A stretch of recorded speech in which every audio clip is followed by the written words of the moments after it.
exorcisms, to compel an evil spirit or demon to leave the location or body of the victim who is possessed. This is done by calling on God and speaking in His name through the words and actions of a priest. Before a priest is to perform an exorcism, he must receive permission from the local bishop. This is done after confirming it is an actual case of demonic possession, rather than some other effect, such as mental illness or the influence of an illicit substance. Sometimes psychiatrists send to us cases. They know very well the psychiatric science, but sometimes they have said to me, the more I attend this individual, the more I think this is nothing to be with a mental disease. I can often be very helpful to a priest in giving him the confidence that this is beyond the psychiatric or beyond the medical. People, for instance, perhaps in past history at times would interpret seizure disorders as some kind of demonic involvement.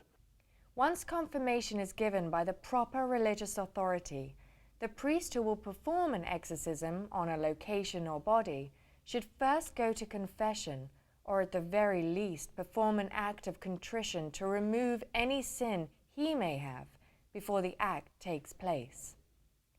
Commonly, there will be at least one other priest on hand to assist in the exorcism and offer as much religious presence as possible. Once before the possessed body, he will trace the signs of the cross above the body as well as himself and any others who are before him. From there, he will sprinkle holy water on all that is involved and begin to say the litany of the saints, a series of petitions, with all involved making the responses. From there, an exorcism can be quick and direct, while others may last hours. The process of exorcism goes along with the process of putting order in the soul of that person. And sometimes it's needed 2 days, 4, 10, sometimes the process will take more than a year.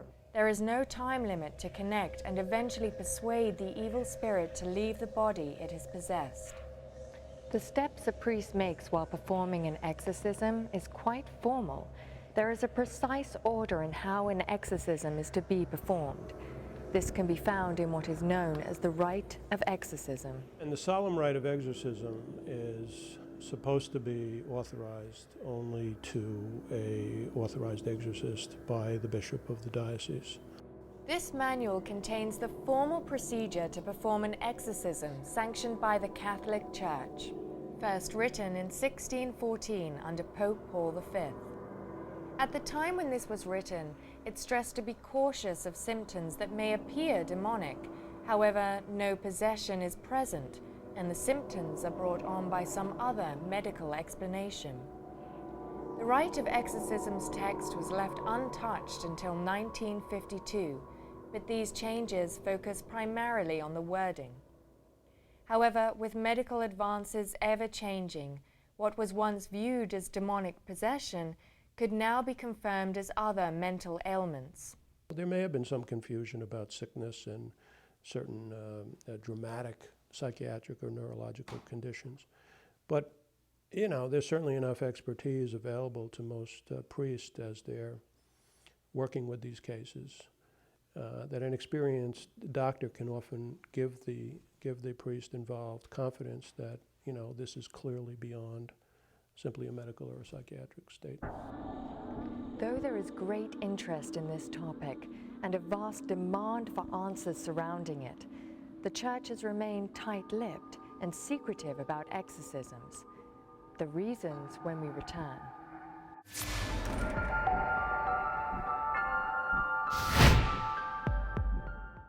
In order to exorcise a demon, the process must be done with completely pure intentions.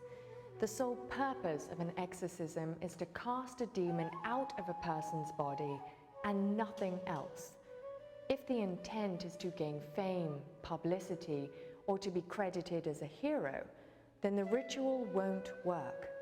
That is why cameras, the media, or other spectators are forbidden from attending an exorcism. Such an event is not a show. People often say, there's two errors with the devil. One is to pretend the devil doesn't exist, but the other is to be preoccupied with it. And I don't think people should become preoccupied with it. As Christians and Catholics, we're on the winning side. Exorcisms and demonic possessions have been a successful subject in media. There have been dozens and dozens of books written on the subject, to the ever-popular The Exorcist, the novel-turned-film of the same name. This 1971 film has been the primary way for the general public to see the events of an exorcism. The Exorcist went on to become one of the most profitable horror films in history. Even though the special effects and storyline are dramatized for the film, the events that take place shadow what a true exorcism is like. This mysterious, dark subject has been entertaining literature and movie fans for years. Because of the serious nature of an actual, real exorcism, a very small percentage has witnessed the real thing. We had a case once where a woman was possessed. She was about 100 pounds. She threw a 200-pound man across the room. During the exorcism, you can imagine, I'm a pretty big guy myself, we needed a number of people to hold this woman down while the demonic entity was speaking through her. It is true that there are cases of possession that at the very moment you put something sacred on his body, or you show up to him, or you sprinkle with holy water, there is the reaction of the demon inside, yes. But most of the cases you have to insist for many minutes with a lot of concentration, because they want to resist, they want to hide their presences in the bodies. These books and movies have been the only way for the general public to experience what unfolds during this very serious event. So far, we have learned about Satan's journey into hell and the demons he sent out to possess the souls of innocent people. Then we explored the rituals of an exorcism, which we use to fight off such demons and human possession. When we return, we will continue to unravel the facts tightly wrapped around exorcisms, by far one of the darkest mysteries of the Church.